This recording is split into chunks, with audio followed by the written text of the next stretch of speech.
come, whoever you are welcome here. No matter your age, your size, the color of your eyes, your hair, your skin, you are welcome here. No matter how you came, if you came alone or with others, you are welcome here. No matter whom you love or how you speak or whatever your abilities, you are welcome here. Whether you come with laughter in your heart or tears in your eyes, you are welcome here. If you come with an open mind, a loving heart, and willing hands, then you are indeed welcome here. Welcome to the First Unitarian Universalist Church of New Orleans, a congregation that has gathered in love since 1833 to seek wholeness and work for justice in the world. I am Margot Anderson, and my pronouns are she and her. And if you're a visitor, we invite you to raise your hand now so that we can welcome you. Any visitors? Oh. Welcome. Great to see you this morning. We would like to ensure that everyone in attendance can hear the service in its entirety. So if you're unable to hear any of us, please wave your hand and we'll do our best to speak up or speak right into the microphone better. We are a lay-led congregation, so on Sunday mornings we ask you ministers, other religious professionals, leaders from social justice organizations, and our own members to be voices of hope, courage, and spiritual or intellectual transformation from the pulpit. Our worship leader today is UU Minister, Reverend Sara Green. Welcome, Reverend Sara. It's nice to have you. And now, if you would please rise in body or spirit as we light the chalice of our heritage, and join me in reading the words that you will find at number 433 in your gray hymnal, and then join in our sung response following.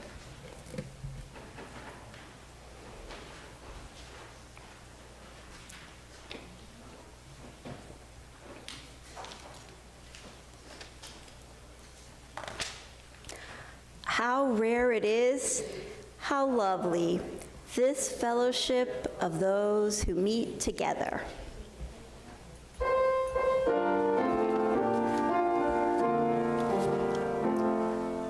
We kindle this light in celebration of the life we share. And please remain as you are for our opening hymn, number 1017 in your teal hymnal.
Wow. It's almost like it's a Jazz Fest Sunday. That was fantastic. Thank you so much. Good morning, everybody. Good morning. Well, for our Time for All Ages today, I thought I would give you all a hot take on church, and we'll start there. We're talking about hiding in plain sight and underground movements today. So one of my hot takes is that church, like Sunday morning church, can be a moment or an opportunity for political education. Yes, hot take. And truly, it's happening all the time, whether we call it that or not. So here we are. So we're going to talk about the difference between strategy and tactics. Ooh, people get them confused a lot. But as a political educator, I'm also a popular educator, and so I'm no expert. We all can figure this out together. So my first question is, who can give me a working definition of strategy? A strategy. A plan. A plan. Anybody want to add to that definition? A long-term plan to achieve a specific lofty goal. A long-term plan to achieve a specific and lofty goal. So that it takes some muscle, some effort, is why you need a strategy. You don't really need a strategy for something that you just do. Okay? Yes. Intentional. Intentional. So there's some forethought to it as well. Okay, and now, just for fun, what's a tactic? Oh, yes. We love a guest participating. Actionable steps. Actionable steps. Yes, that's a strong start. Anybody want to add to that really strong definition of a tactic? You don't think it needs any help? Well, Jafia approves. So that will give us a good starting place. A strategy is the what and the why. What are we doing and why, even I would add. And then the tactic is like the how. What are the tasks, the actions? We were looking for action verbs in our tactics. My second hot take, you get two hot takes, is that part of how we get out of this moment that we're in, we're just gonna call it a moment, is part of it is the strategy is stewarding our excess. When I think about this moment, I think about myths and stories of scarcity. Y'all are hearing those stories? So how we get out of that is uncovering ways in which we have enough and figuring out what to do with our excess. The strategy is stewarding our excess. The tactics are blank. So take a moment to think about all of the extra you have in your life. Really stretch yourself to think about the extra. Is it an extra room? Is it extra money? Is it extra time? And if you feel like you don't have enough, I want to challenge you to dig a little deeper. That's part of the myth that we're resisting. Think about your excess.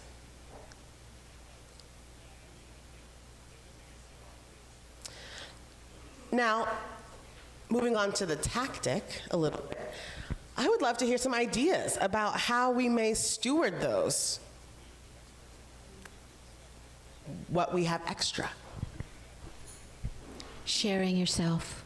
Sharing yourself. Do you have a more specific version of that? Cooking, listening, driving, just being there for others. Oh, I love cooking for other people and listening. And driving. Jafia, did you have a? I was agreeing with the cooking. The cooking. Yeah. What else? What other ways can we steward our excess specifically? What are some tactics we can employ in this moment? Yes.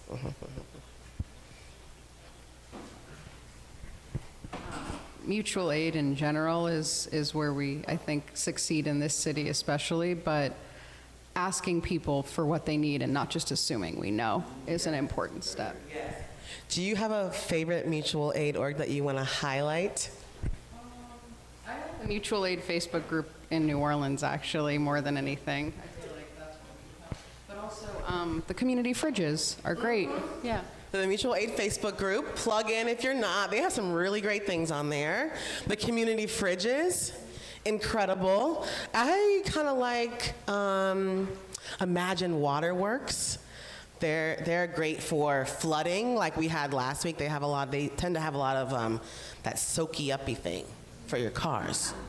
The New Orleans Free Store? The new one, Free Store. You're talking about the one on St. Claude? Yeah. The Fred Hampton Free Store? Wow. Yeah, what a place. Let me get one more way we can steward our excess. Maybe from somebody who, upon first glance, couldn't think of any excess that they have.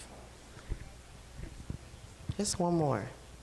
We're stretching here. Yes. Through prayer. Praying for people, I want to just hand the microphone to you for the rest of it. Prayer, which also can mean attention and thoughtfulness. And eye contact, yeah. Wow. So there are so many ways to steward both our tangible and intangible excess. That is part of the strategy, stewarding our excess. So as we go through the week and I invite you to notice that excess. Do some more noticing. Maybe the clothes that you haven't worn in 6 months, the leftovers in your fridge, that could go to a community fridge. That is our invitation, our first one of the day. I think the children are invited to stay. You got a spiel, Margot? The children are invited to stay in the service if they'd like, or they are welcome to go through that door and down the hall to the kids' room and see what's going on there.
Good morning. I'm going to just slide this a little bit.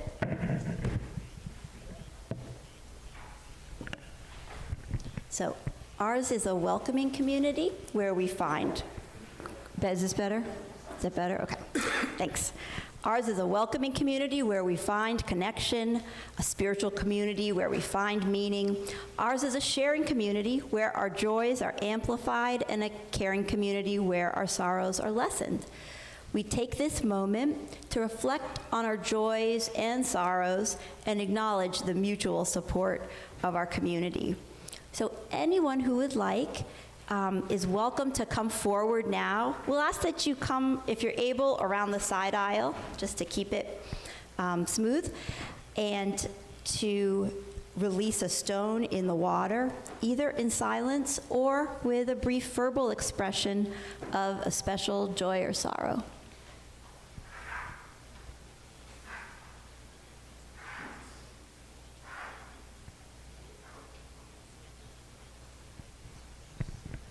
Seems kind of cold asking you to walk all the way around when you're so close to the rocks. I need the exercise.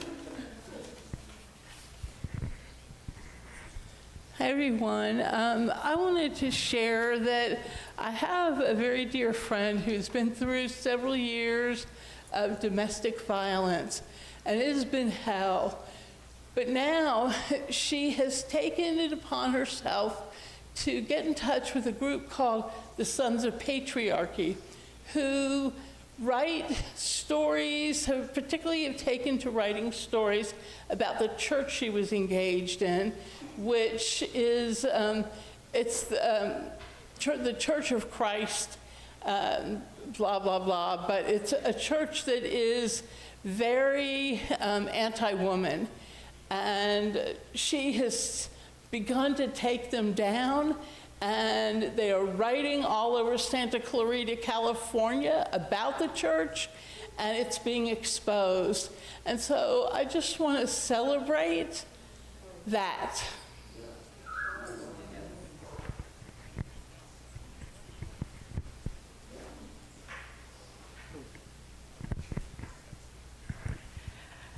This week, I got a phone call from a guy whose case I worked on, Gary Tyler. I worked with the Civil Rights Organization on his case. He was arrested at the age of 16 and sentenced to death here in Louisiana. Eventually, the Supreme Court threw out the death penalty. He was not guilty. He was not guilty of what happened. It was a big mob situation at Destrehan High School when they were integrating the high school, and the people didn't want the best of we believe that a bullet ricocheted. Someone shot at the bus that the black kids were in, and the bullet ricocheted and hit and killed a white student. They terrorized a young black woman pregnant, telling her they were going to take her baby away from her if she didn't testify against him. I mean, it was just a horrendous, horrendous case. I worked on it for years. Gary Tyler spent 43 years in Angola State Penitentiary for a crime he did not do. And he wasn't, it's just but the joy is the man he has become. He is now a successful artist and activist in California, and he works with prisoners all over. He headed the quilt project at Angola State Penitentiary. He was in the drama section of Angola State Penitentiary, and he is doing such wonderful work. And it was such a joy to see that experience did not destroy him, because I think it would have destroyed me.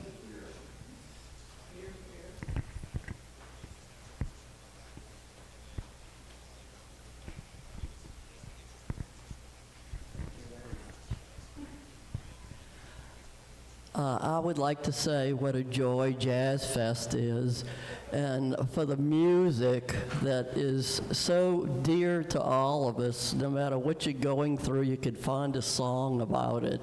And I'd like to also show my appreciation to Doreen Kitchens, who performed yesterday. She's the woman who plays clarinet in the French Quarter.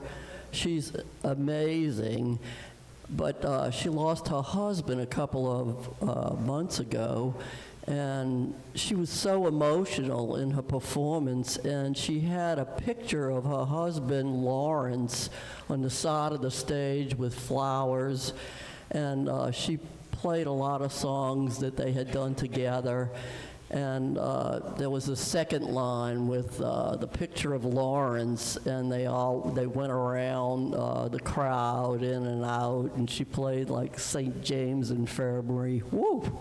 That's a killer. Anyway, music and Doreen. Love you.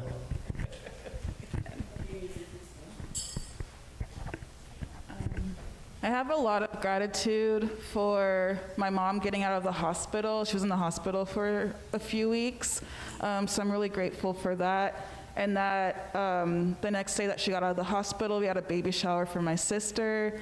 And my grandma, who turned 90 in December, was there, which is why we were doing it. And it was just a really beautiful moment.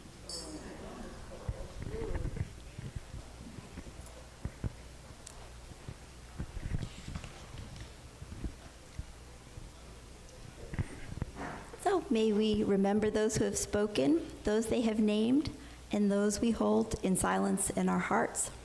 We'll enter now into a time of silence, which will close by singing Voice Still and Small.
So if you'll please join me as we read our responsive reading, which this week is excerpted from the writing of Adrienne Marie Brown, which you'll find in your insert inside your order of worship.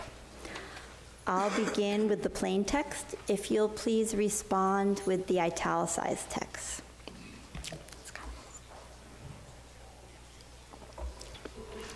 A blessing on your slowed work. A blessing on your no. A blessing on your no. A blessing on your filters. A blessing on your judgments. A blessing on your lawsuits. A blessing on your marches. A blessing on your platform of risks. A blessing on your passing the wisdom. A blessing on your public stands. And a blessing on your private ones. A blessing on your paths from fascist corporations. A blessing on your radical art. A blessing on your rebel call. A blessing on your altar work. A blessing on your ancestors and the songs they poured in. A blessing on your dignity. A blessing on your duty. A blessing on your children, our children, all of them ours. A blessing on your subversive care. A blessing on your masks and meds. A blessing on your passing for safety. A blessing on your safe houses. A blessing on every sanction defied us. A blessing on your Constitution. A blessing on your state's rights. A blessing on your strikes.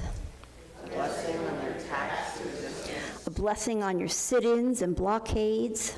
A blessing on your shutdowns. A blessing on your security systems. A blessing on your stealth communications. A blessing on your sabotage. A blessing on your wall. A blessing on your heart-based secession. A blessing on your family. A blessing in your therapist's soul. A blessing in your community deepening. A blessing on your pods and mycelium. A blessing on your seed banks. A blessing on the land you love. A blessing on the truths you teach. A blessing on the books you save. A blessing on the truths you tell. A blessing on our dream of democracy only realized through our everyday bodies.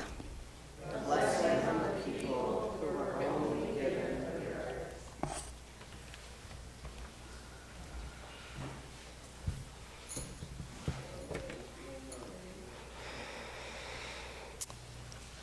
I want to try out another strategy with you all.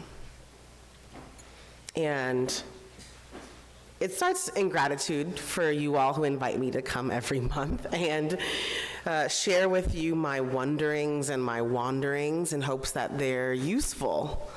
And so I'm taking a risk today and sharing something that's not really polished, but I think it's going to get us somewhere.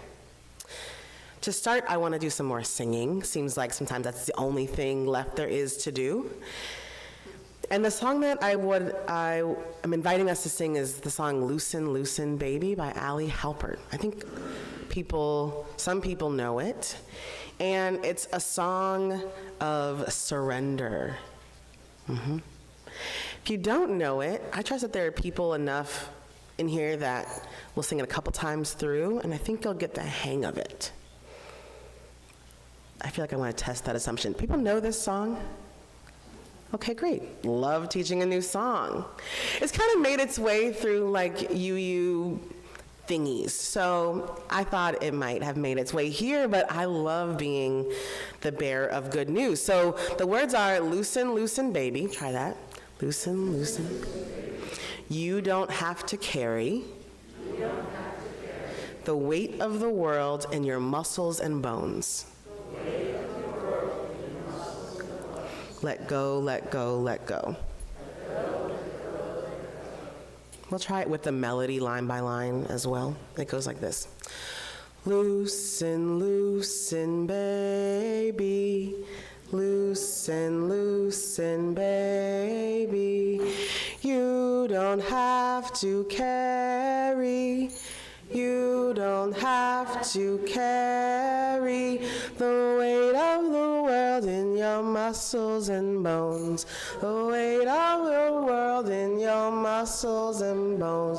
Let go, let go, let go. Let go, let go, let go. That last let go, let go, let go, we do twice. So this is the first invitation, to entertain the possibility of surrender, of not having to hold it all. We'll sing it 4 times, and we'll move on. Loosen, loosen, baby, you don't have to carry the weight of the world in your muscles and bones. Let go, let go, let go. Loosen, loosen, baby, you don't have to carry the weight of the world in your muscles and bones. Let go, let go, let go. Twice more. Loosen, loosen, baby, you don't have to carry the weight of the world in your muscles and bones. Let go, let go, let go. Last time. Loosen, loosen, baby, you don't have to carry the weight of the world in your muscles and bones. Let go, let go, let go.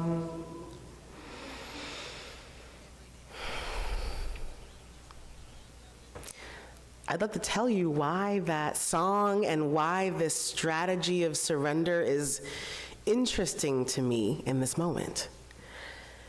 2 years ago, 2 years, 2 weeks, 2 weeks ago, wow, I got a call on a Wednesday if I was available to go up to Jena, Louisiana on Friday. Okay, the groans let me know that you all know what happened on that Friday. Might as well have been Good Friday, it was close enough. But I was invited to go to Mahmoud Khalil's hearing in Jena as a clergy person. And what a day that turned out to be. We left from First Grace United Methodist Church parking lot at 5 in the morning. It's about a 3-hour drive, so if you're counting with like a stop at La Madeleine, we got there around 9. The trial didn't start till 1:30, but they only let 22 people in to the courtroom hearing, 22, period, press included.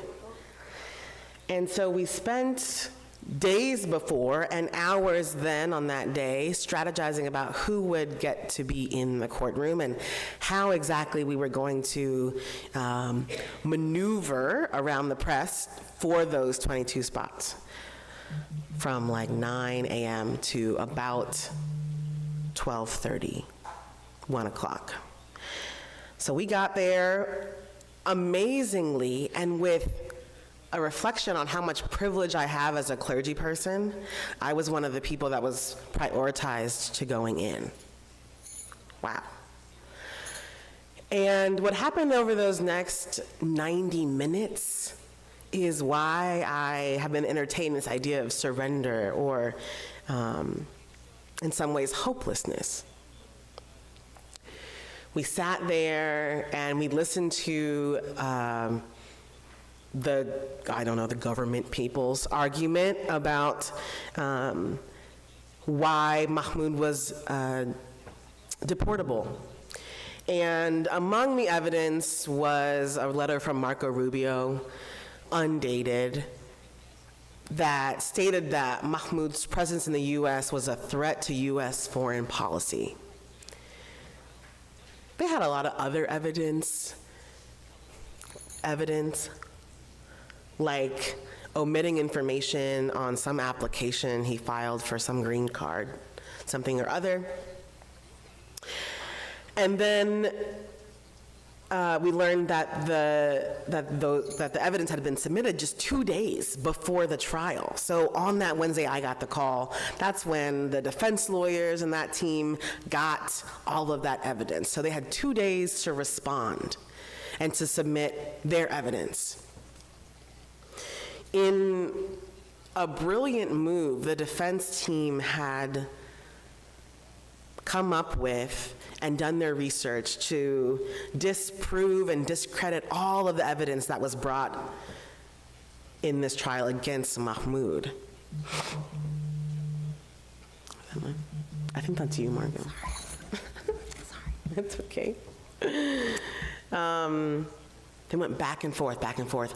And the judge, what became apparent in the 90 minutes was that she had no interest in hearing about the Constitution, Bill of Rights, or any human rights concerns that anyone brought forth. She said, we are here to determine if Mahmoud is deportable. That's it. That's all we're doing here. All of the arguments made about Mahmoud's freedom of speech or that he was just sharing his ideas, she wanted nothing to do with that. It was crushing at first.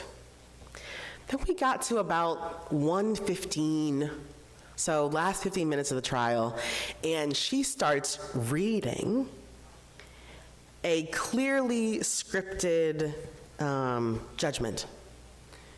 She knew exactly what she was gonna say at 1 o'clock. Despite all of the evidence, she incorporated none of it. She said, I do not have the authority to speak on foreign policy, as Marco Rubio does. Here's this letter I have for him. That is the end of the discussion for me.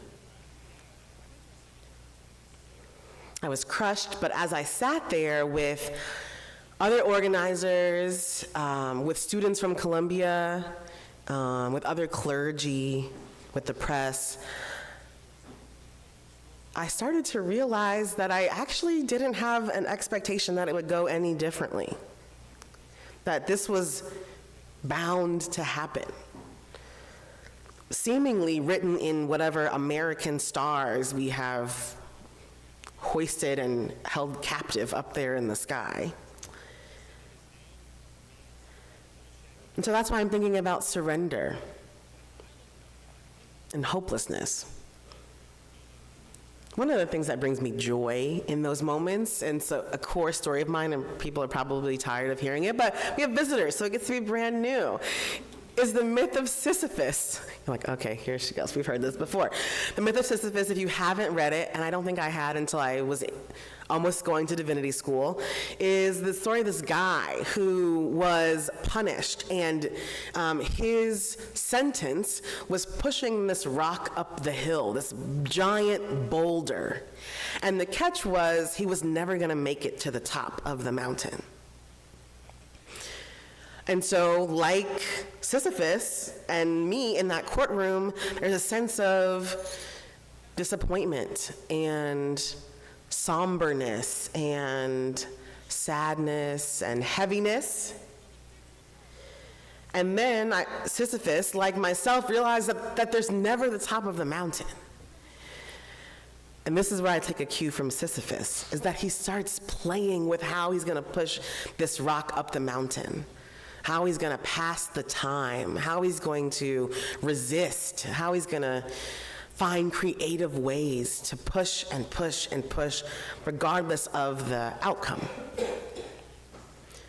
Wendy, our favorite, Wendy Moore O'Neill, has this song that she sings in her story circles, which I feel like, is that today? I think Wendy is hosting a monthly song circle today at the Andrew Caillou Center on Bayou Road. Please check it out if you haven't. She's really a gift to our community. And one of the songs she sings is, the words are, "We are climbing up the mountain." I feel like maybe we've sang it here once, but we're climbing up the mountain, and then it's like a zipper song. So then you're singing up the mountain, and then you're praying up the mountain, and then you're cooking up the mountain, and then you're organizing up the mountain, and then you're dancing up the mountain, and you're doing all of these things up the mountain. And it's joyful, and it's even playful. The other source that I draw in these moments that actually quite anchors me is Latin American theology, liberation theology. There was this guy, Miguel de la Torre. He's, I'm gonna butcher where I think he's from. Melissa, do you know? Okay, Argentina, I think. Sounds correct. And he has this theology of hopelessness, which is honoring the place of desperation that globally marginalized people of color and poor people get to when there's just nothing left to do. And the assumption that he's pushing back against is that those people just lay down and die.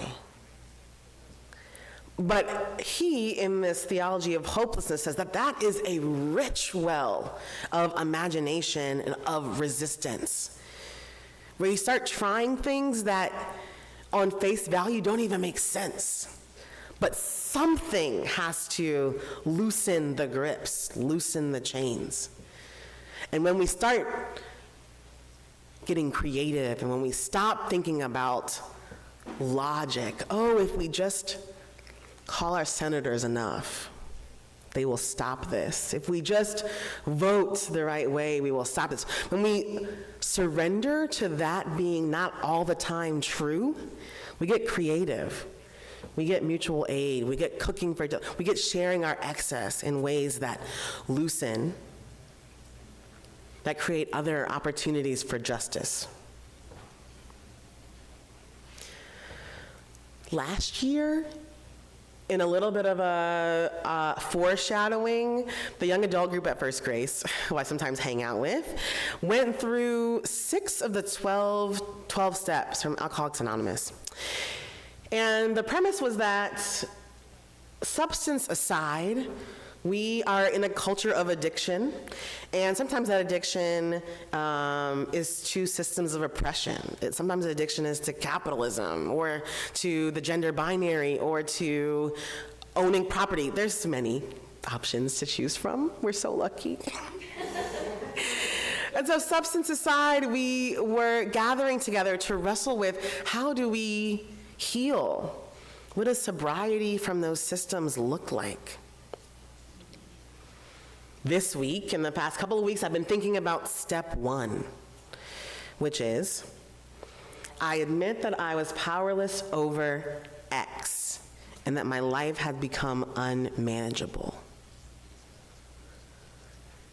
What a powerful sentiment for Unitarian Universalists. For those of us who are visiting, you use love to be in control. Oh my gosh, it just gets us going.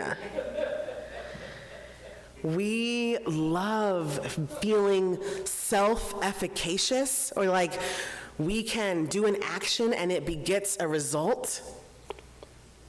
We love being in control and feeling like we have the power to make a change. It's kind of our addiction of choice, I would say. My mother is like this too, so it's not just all you use.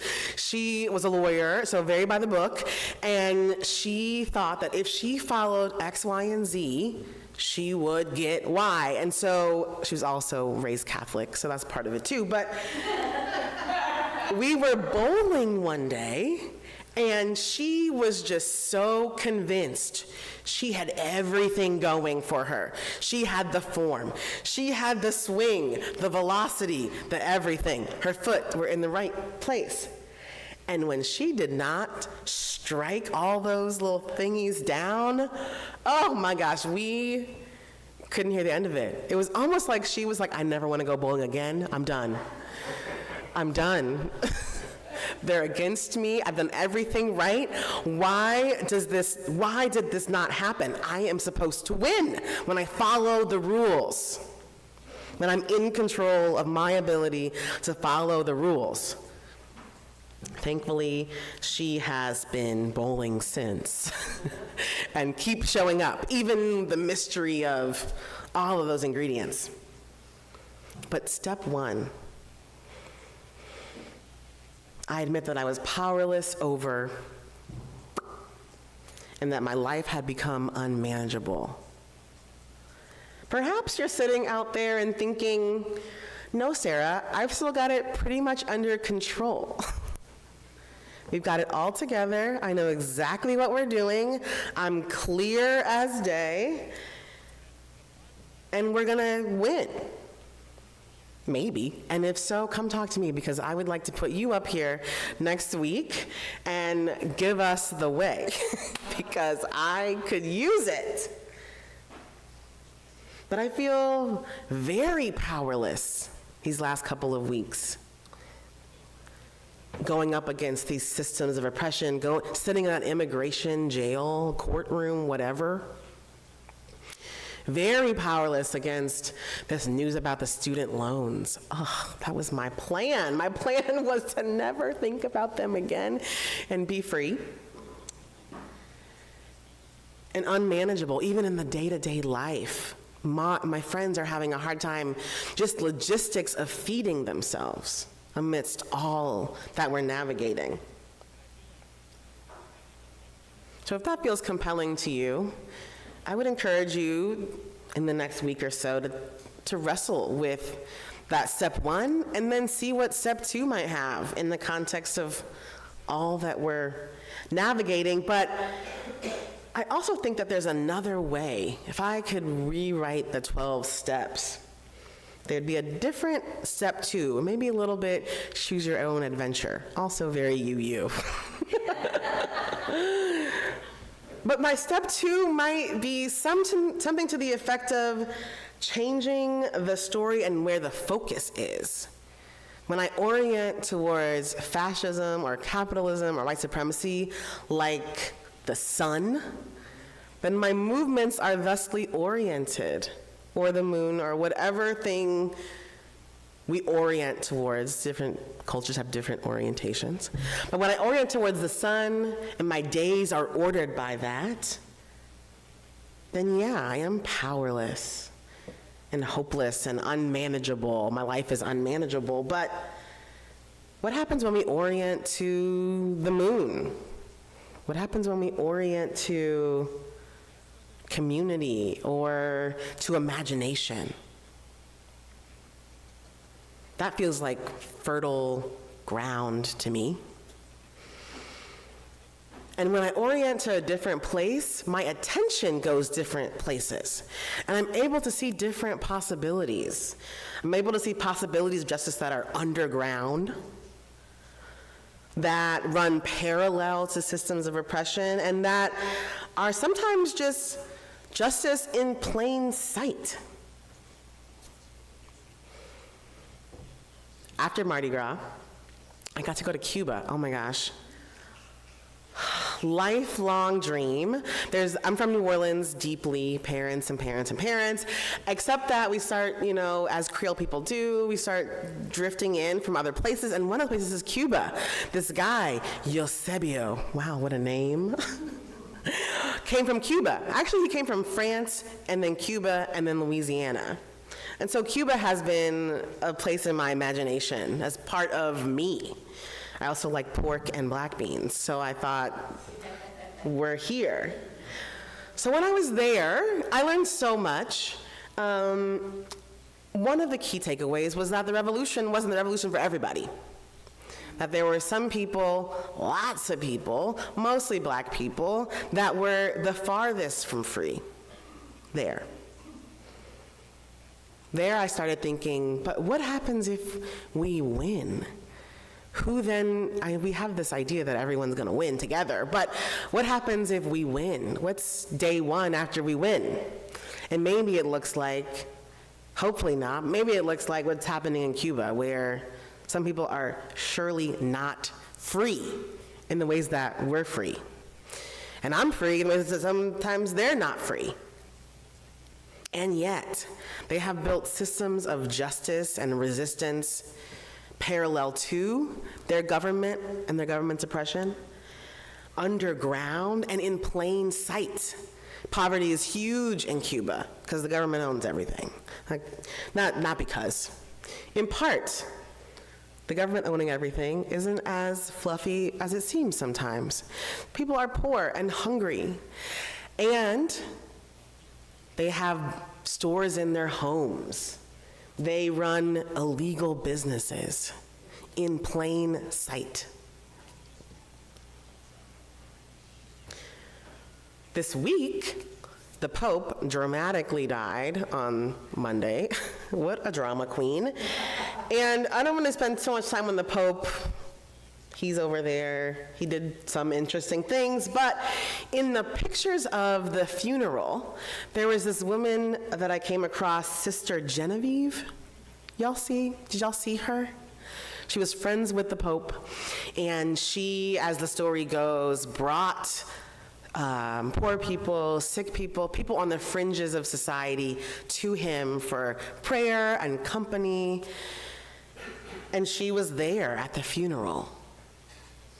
From what I could tell, the only nun that was able to get that close to her friend amongst this male-dominated, male clergy only, wealthy people only space. And there she was, hiding in plain sight. I don't even know if she said a word, but her presence was an opening for a lot of people. And then even before that, sometime in between Cuba and this funeral, time, what is it? But whenever we had that big march at the, where was it? Lafayette Park, and it was happening all over the country. I think the theme was hands off. Even still, not everyone was there. I was at the Fred Hampton Free Store. We had a block party for sexual health education and rights. We tested 55 people for STIs. We connected people to Jane's Place and many other, I won't even go into the amount. I think we had 40 or 50 nonprofits and mutual aid groups there to connect people to what they needed. Underground. Parallel, happening at the same time. When we orient to something else, our imagination and our attention gets to see and experience and hear and smell and touch and sense new things. So I've been working on reparations, organizing with churches across the country. Thank you all for who's gonna join us for the Sacred Reckonings training in a couple of weeks. I'm happy to report the Unitarian Universalists and Trinity Episcopal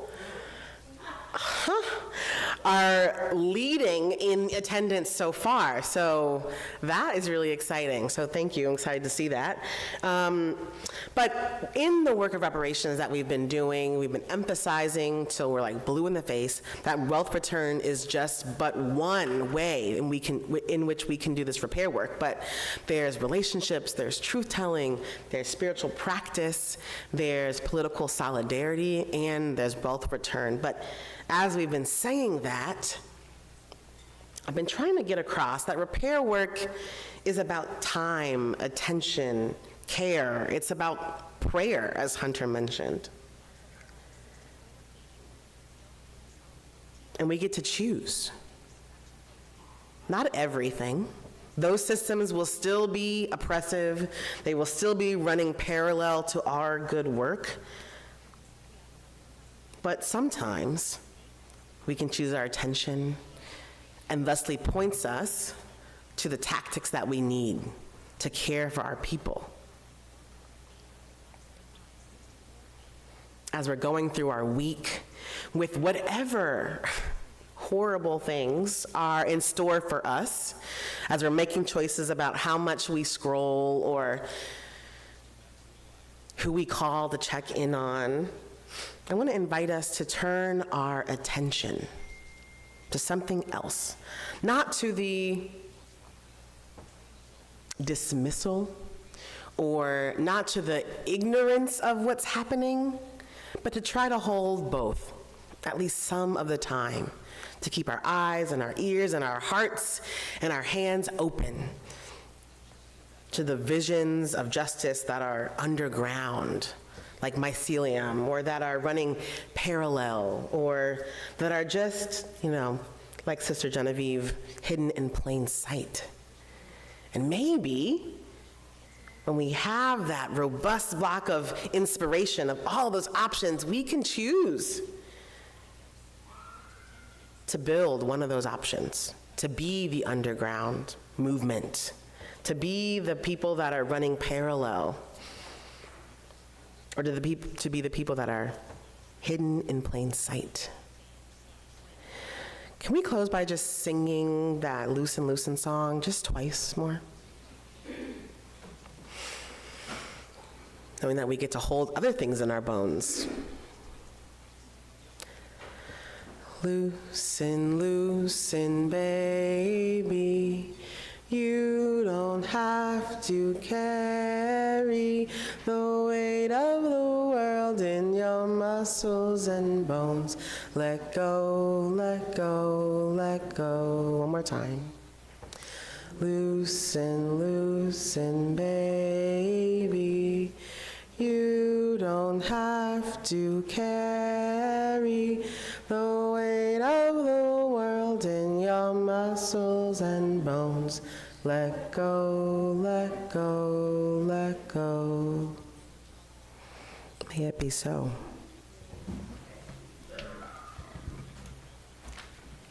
Oh, Reverend Sarah, that was a great song. I had not made it here, I don't think. It was amazing. Gifts to this community of faith are gratefully received. Let us let us practice our art of giving, either by placing your offering in the collection plate that'll be coming by, or using the information on the back of your order of service to give electronically. Thanks.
Gifts to this community of faith are gratefully received. Let us acknowledge these gifts by reading together the words in your order of service. This gift from the abundance of my life blesses me, our ministries, and the world. Giving in the offering plate and pledging are part of how we steward this congregation. But there are countless other ways to serve, build community, and share our love with the rest of the city. A few things that are coming up in the next couple of weeks. Next week, we're going to start an intermittent series of having services that are centered on our new UUA values, and the first one is going to be justice. Melissa Gamble is organizing some members to talk about the first time they were inspired to justice work. So I think that'll be really exciting. And in a couple of weeks, is it the 18th? We do have a congregational meeting, so if people can mark their calendars for May 18th? 18th. May 18th. We'll be voting on the new board. Envisioning for our future. And I don't know if people know Justin Wolf, who, if you don't mind waving, Justin is up in the balcony making this service into a live stream, which he does every week. And we're looking for some folks who would like to help as we try to expand to having some captioning and some other things that will need some technical help. Justin assures me it's not very technical. I don't know if anybody here, raise your hand if you've ever made a PowerPoint presentation. Okay, so Justin says, that's right. You see them, Justin? So he says that's really all the technical expertise a person would need, and he's looking to make a roster of folks who might like to learn how to do part of what he's doing and be available, say, once every month or once every couple of months to serve in that capacity. So you can talk with Justin after the service or anytime if you might be interested in learning a little bit more about that.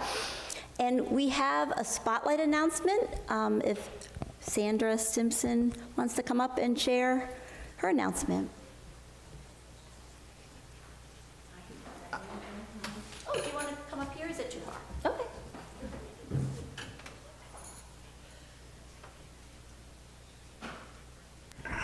Okay, I actually probably speak loud enough without it, but The rules, that's good. I wanted to make an announcement that every Wednesday now, NOLA Grannies and other groups are protesting at the ICE office on Wednesday from 12 noon to 1 o'clock, very short. We are not confrontational, but we really feel it's important to bring to life the stories of the people that are disappearing.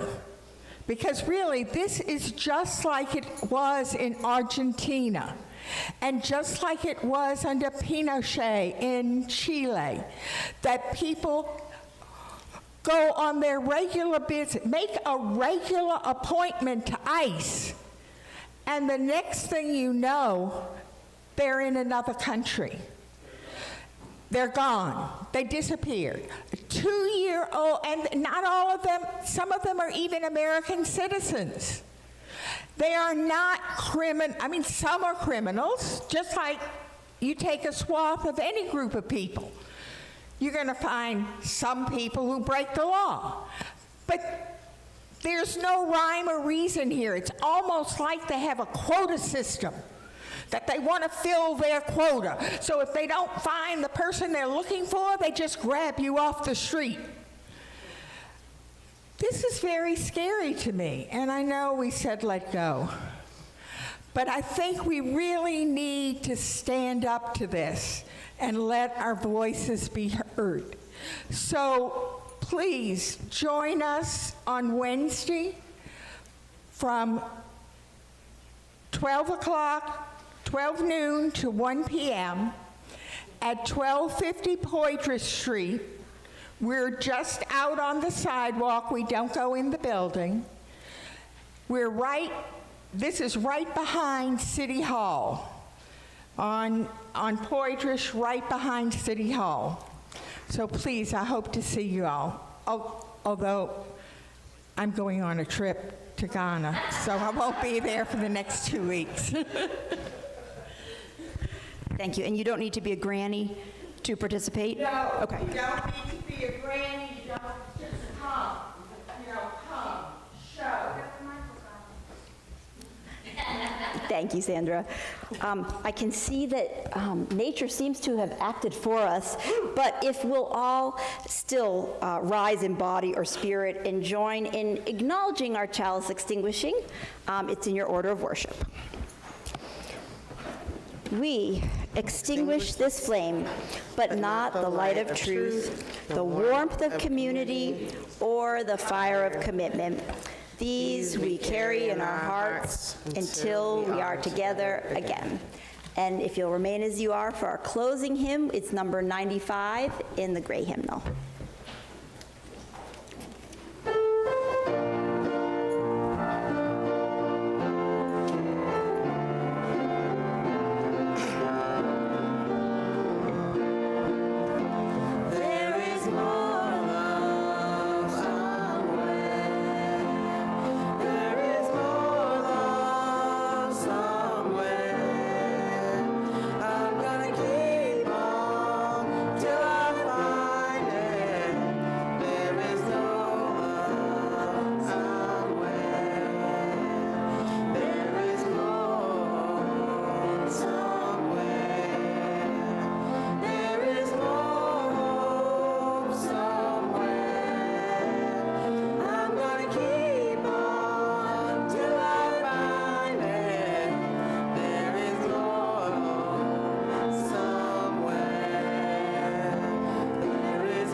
Our benediction is from Nancy Wood.